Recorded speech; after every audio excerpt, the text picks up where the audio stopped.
Dentro de las causas tenemos causas exógenas o iatrogénicas y causas endógenas. Entre las dos, la más frecuente y la principal causa de síndrome de Cushing es la causa exógena o iatrogénica. Luego, dentro de las causas endógenas tenemos la enfermedad de Cushing, que es debido a un tumor hipofisiario. Acá tener cuidado, cuando se habla de enfermedad de Cushing, se hace referencia a un tumor hipofisiario productor de STH. Otra causa endógena de síndrome de Cushing son tumores suprarrenales, ya sea adenoma, sobre todo en adultos, y carcinoma en niños, y por la producción ectópica de STH, sobre todo por carcinoma microcítico de pulmón. También está relacionado con carcinoma medular de tiroides y feocromocitoma, pero la principal causa de producción de ACTH ectópico es el carcinoma microcítico de pulmón.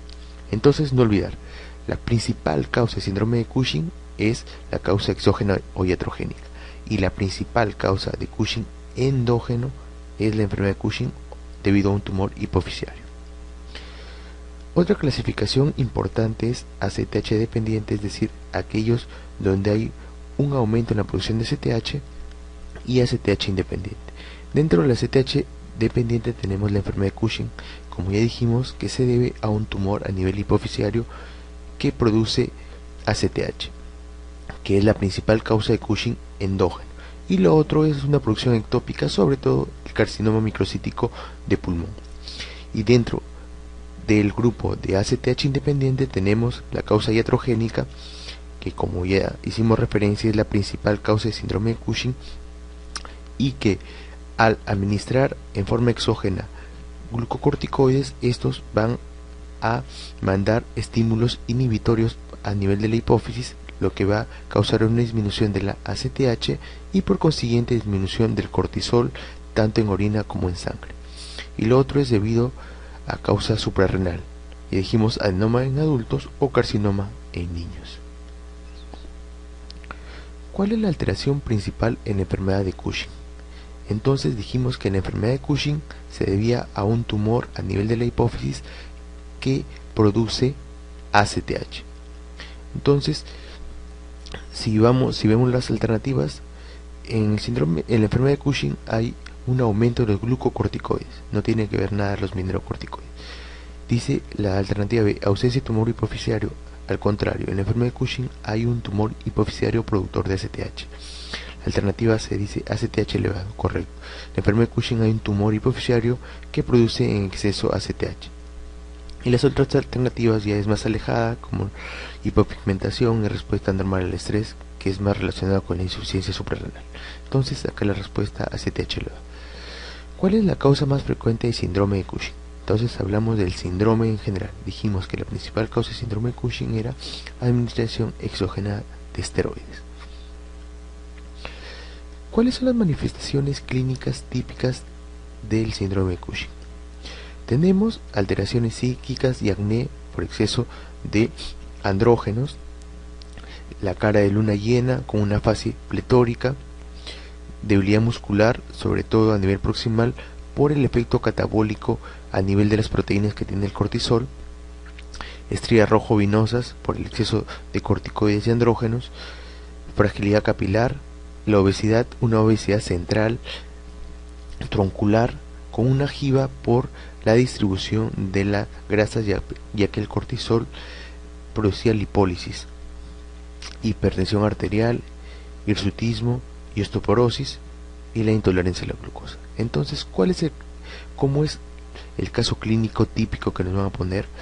Nos van a hablar de un paciente con obesidad troncular, que presenta una jiba, que tiene una cara de luna llena con una fase pletórica, que viene por debilidad muscular a predominio proximal.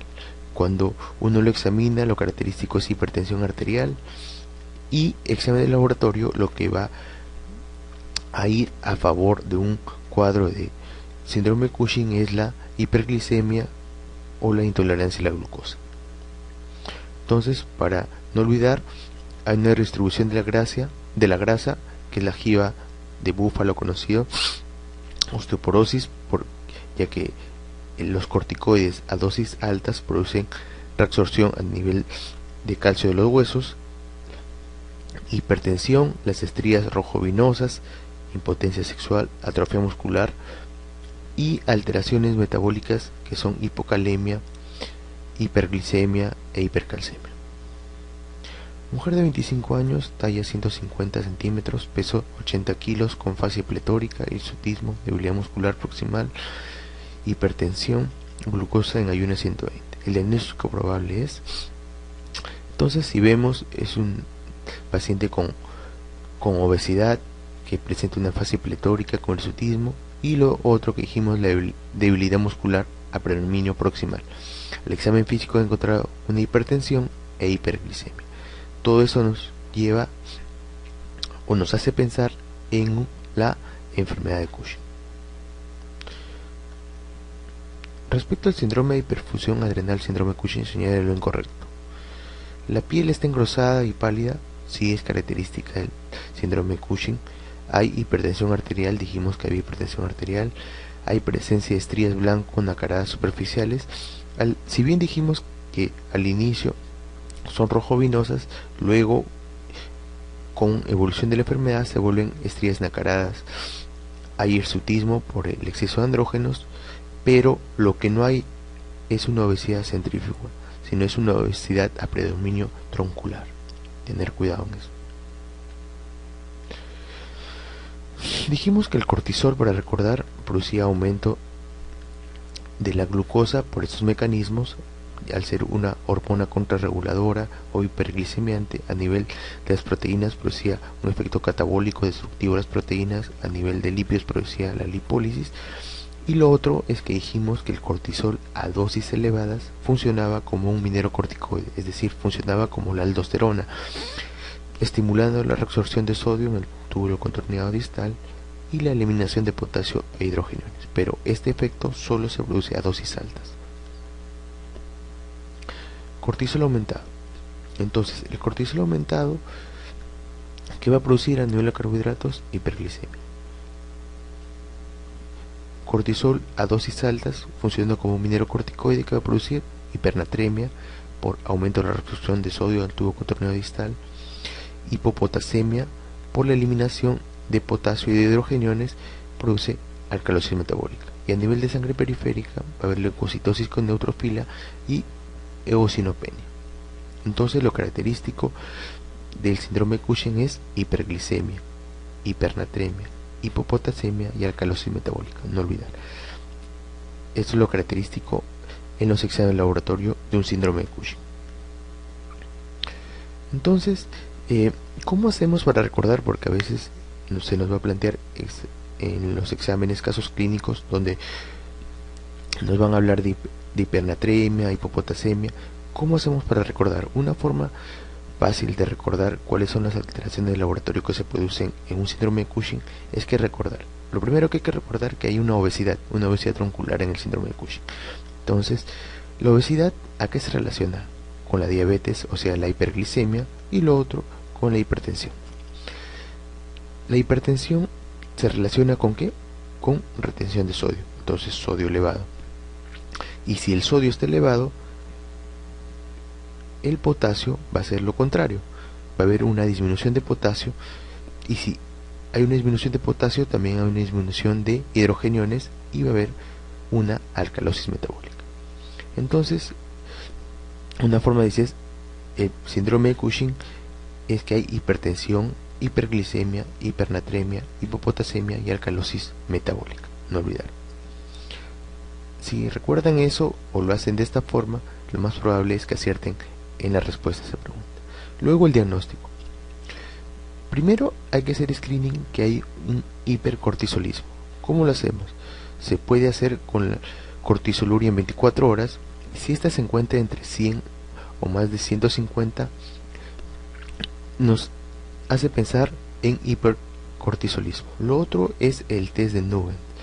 ¿En qué consiste este test de Nugent? Que se administra 1 miligramo de dexametasona entre las 23 y 24 horas del día previo, y luego al día siguiente en ayunas se hace el dosaje de cortisol. Si este cortisol está en cifras mayores a 1.8 microgramos por decilitro, también nos hará diagnóstico de hipercortisolismo. Y lo otro es el cortisol en saliva entre las 23 y 24 horas, ya que, como dijimos, por el ritmo circadiano, el cortisol en estas horas debería estar totalmente disminuido. Si encontramos un cortisol en saliva aumentado entre las 23 y 24 horas del día, lo más probable es que se trate de un hipercortisolismo. Lo otro que no hay que olvidar, que lo que nos hace sospechar también en un hipercortisolismo es que hay una excreción aumenta de cortisol, por eso hay cortisoluria, hay pérdida del ritmo circadiano normal, como ya dijimos, y hay una ausencia de inhibición del cortisol hacia la ACTH. Luego, si cualquiera de estas pruebas salió positiva, lo que tenemos que es confirmar el síndrome de Cushing. ¿Cómo lo confirmamos? Primero, si la cortisoluria es mayor a 300, hace el diagnóstico tanto de hipercortisoluria, o un exceso de producción de cortisol, y también nos hace el diagnóstico de síndrome de Cushing. Lo otro que podemos hacer el test de Bete-Liter, que consiste en administrar 2 miligramos de dexametasona por 2 días seguidos, y luego se hace un dosaje de cortisol en ayunas, como el test de Nugent. Se puede hacer de dos formas. Se puede dar 0,5 miligramos de dexametasona cada 6 horas por 2 días, o se da 2 miligramos al día por 2 días y luego se hace el dosaje. ¿Qué esperaríamos en un paciente normal? Si administramos glucocorticoides a dosis altas, lo que se esperaría es que por el efecto de feedback negativo haya una inhibición de la ACTH. Y si hay una inhibición de la ACTH, el cortisol tanto en orina como en sangre debería estar disminuido.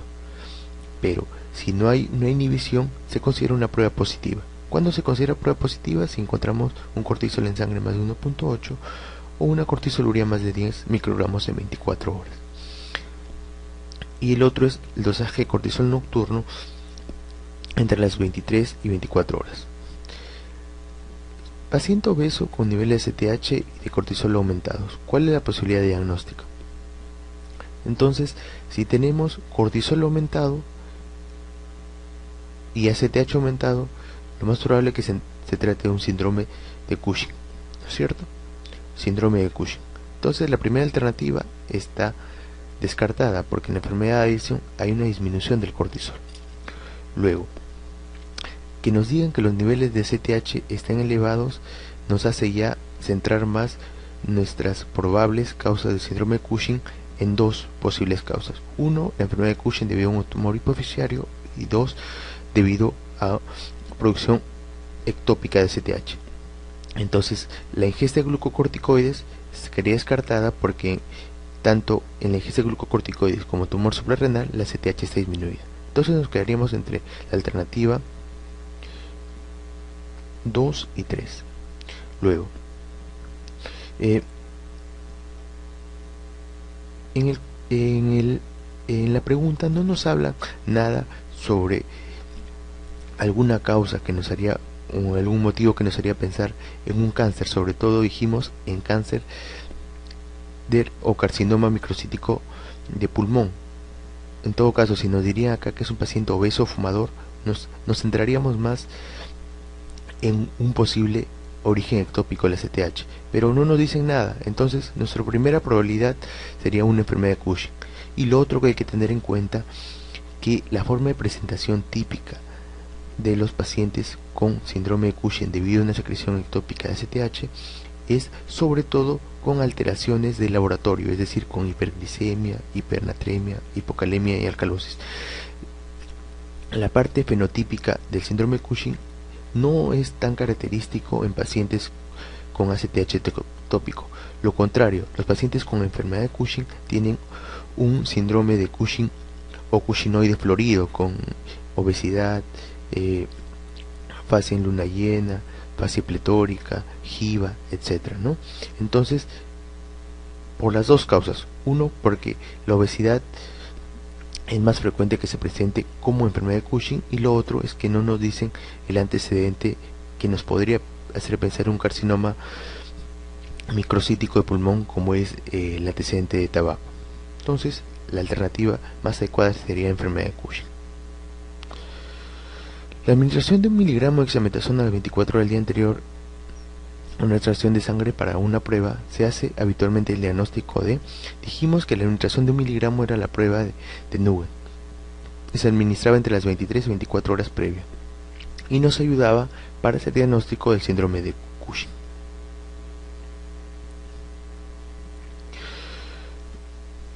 Una vez que ya hemos llegado al diagnóstico del síndrome de Cushing, ahora lo importante es saber cuál es la causa, ya sea un tumor hipofisiario, producción ectópica de STH, un tumor a nivel de la suprarrenal o quizás administración iatrogénica de corticoides. Entonces, acá lo que nos va a ayudar mucho es el dosaje de STH.